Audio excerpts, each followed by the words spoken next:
Cœur de Dieu. Nous, notre place est la place du noir, de l'Africain, dans le cœur de Dieu, dans le plan de Dieu. Amen.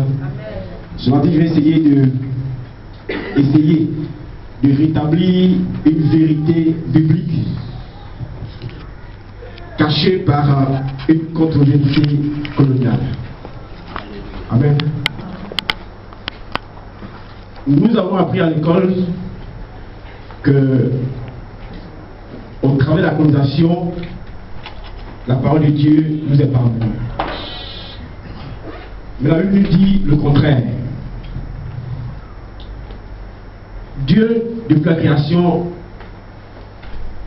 a eu quelque chose de spécial pour nous. Quand il dit nous Africains, nous Noirs. Mais aujourd'hui, quand nous voyons les guerres en Afrique, on dit guerre à 99%, ça se passe en Afrique. Quand nous voyons la famille, quand nous voyons les problèmes, souvent on se dit, est-ce que Dieu ne l'a pas oublié? Est-ce que nous n'avons pas été maudits par Dieu? Ce matin, je vous appuie sur la parole de Dieu. Vous êtes son peuple. La Bible nous dit que celui qui a envoyé l'évangile vers les non-juifs, c'est Paul, l'apôtre Paul. Mais avant que l'apôtre Paul n'emmène l'évangile en Asie mineure et en Europe, précisément à Rome, à l'époque, l'évangile était déjà en Afrique. L'évangile était connu en Afrique. Et pour le démontrer, vous savez, quand vous prenez Actes des Apôtres, à partir du verset 8, chapitre 8, la conversion de Paul arrive à partir du chapitre 9. Alléluia. Mais la Bible dit, dans le chapitre 8, à partir du verset 24, on parle de l'évangile annoncé à un eunuque éthiopien. Jusqu'à preuve du contraire, Éthiopien, c'est celui qui habite en Éthiopie. Et l'Éthiopie, à moins que je me trompe en géographie, c'est en Afrique. Et je lis rapidement, on vient une version plus simple. On dit, un ange du Seigneur s'adresse à Philippe en disant, lève-toi, va en direction du sud, sur le chemin qui descend de Jérusalem à Gaza, celui qui est désert.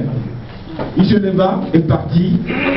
Or, un eunuque éthiopien, haut fonctionnaire de Candace, la reine d'Éthiopie, et administrateur de tous ses trésors, était venu à Jérusalem pour adorer. Pour adorer qui? Pas lui, c'est Dieu, mais le Dieu d'Israël, le Dieu de Jacob.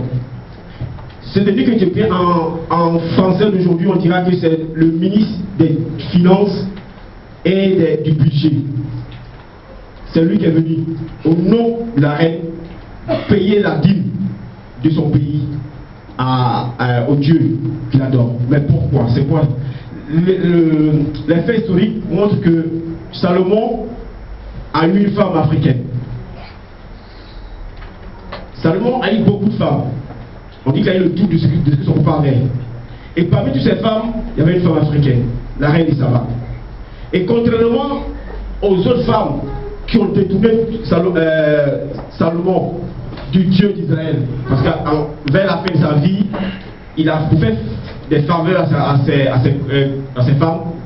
Il a érigé des monuments, des statues à l'honneur de leur Dieu. Mais la reine de Saba, elle, a adoré, a accepté le Dieu de Salomon, le Dieu d'Israël. Donc, si vous lisez tout ce chapitre de l'eunuque éthiopien, vous verrez qu'il dit qu'il connaît déjà les versets d'Ésaïe. Le livre d'Ésaïe, le chapitre, les livres d'Ésaïe, l'évangile d'Ésaïe, pas l'évangile, les livres d'Ésaïe étaient déjà connus en Égypte et en Éthiopie. Il connaissait déjà.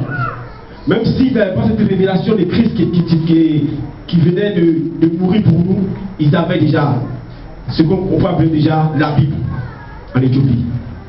Donc ce n'est pas la colonisation qui a eu lieu vers 1800 qui a envoyé l'évangile en Afrique, mais nous avons eu déjà l'évangile. Mais comme le ministre éthiopien nous dit, il n'y a personne pour l'enseigner. Il n'y a personne pour nous révéler la vérité. Nous avions eu l'évangile avant l'Europe, avant Rome. Nous avons eu l'évangile avant l'Asie. En dehors du peuple choisi par Dieu, l'Afrique, les Noirs ont eu la faveur de Dieu. Mais pourquoi est-ce que nous sommes éloignés de la parole de Dieu? Dieu avait un plan pour nous depuis longtemps, depuis la création. Même quand on se souvient de la vie de notre Seigneur Jésus-Christ, quand Hérode a voulu faire mourir Jésus, Dieu pouvait dire, allez-y vers Rome, allez-y en Asie mineure. Non, c'est en Afrique, chez nous, que Dieu se réfugie. Dieu a un plan pour nous. Mais pourquoi est-ce que nous sommes toujours en déposition? Pourquoi est-ce que nous sommes toujours en arrière? Le mieux que Dieu peut l'a dit. Parce que nous manquons d'enseignement. Nous manquons évidemment de nous ne nous imprimions pas assez la parole de Dieu. Il lisait l'évangile. Bon, pas l'évangile. Il lisait le livre d'Ésaïe, mais ne comprenait rien. Il a fallu que l'évangile et l'évangéliste Philippe viennent l'évangéliser, viennent révéler la parole du Seigneur pour qu'il comprenne qu'il fallait qu'il se baptise, qu'il naisse de nouveau, qu'il se laisse conduire par le Saint-Esprit.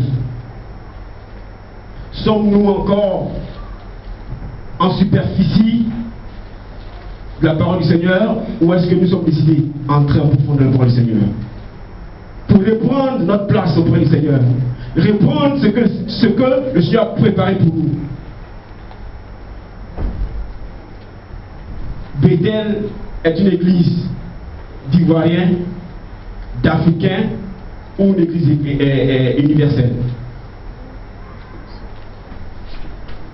Est-ce que nous cherchons avec seulement des Ivoiriens pour venir ici à Bethel, seulement des Africains pour venir ici à Bethel, ou est-ce que nous sommes universels? Nous cherchons évidemment à gagner toute âme possible sur cette terre des hommes, et précisément comme on a. Avant-hier, je fais des recherches et je me suis retrouvé qu'à Cremona, il y a 74 149 habitants. 74 149 habitants à Cremona. Combien sont-ils là, ici à Bethel ce matin avec nous? Même pas les 149. Je dis les 30 derniers chiffres. Est-ce que nous voulons aller en profondeur du Seigneur? Est-ce que nous sommes prêts à transformer la mentalité de Cremona?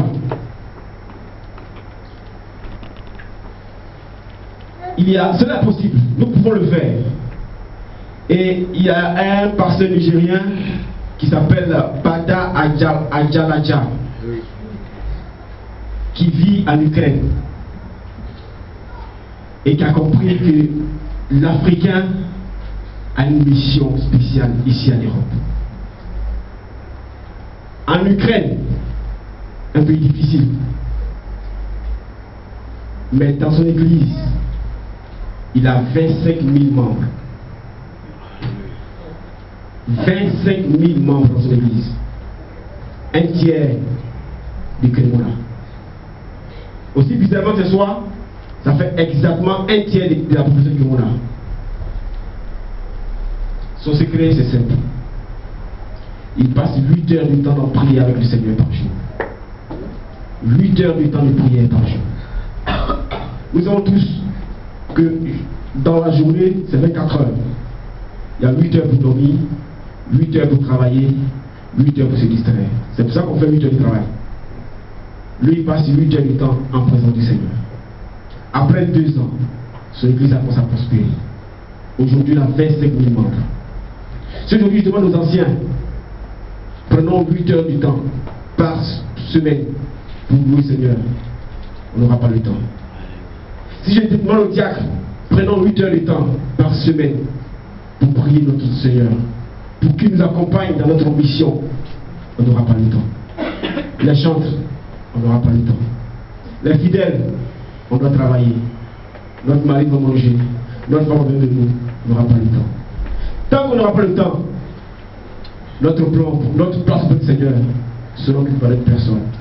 Ce matin, ce n'est pas un groupe que je lance l'appel, c'est à chacun de nous, de façon individuelle. Si nous voulons réveiller Crémona, nous voulons conquérir Crémona, nous voulons véritablement prendre notre place auprès de notre Seigneur, chacun de nous est amené ce matin à délivrer en prière, en liaison avec le Père Céleste, à s'adonner véritablement à la prière, à la communion avec notre Père, pour que l'Église de Britel prospère et croisse. Que Dieu le bénisse. Alléluia.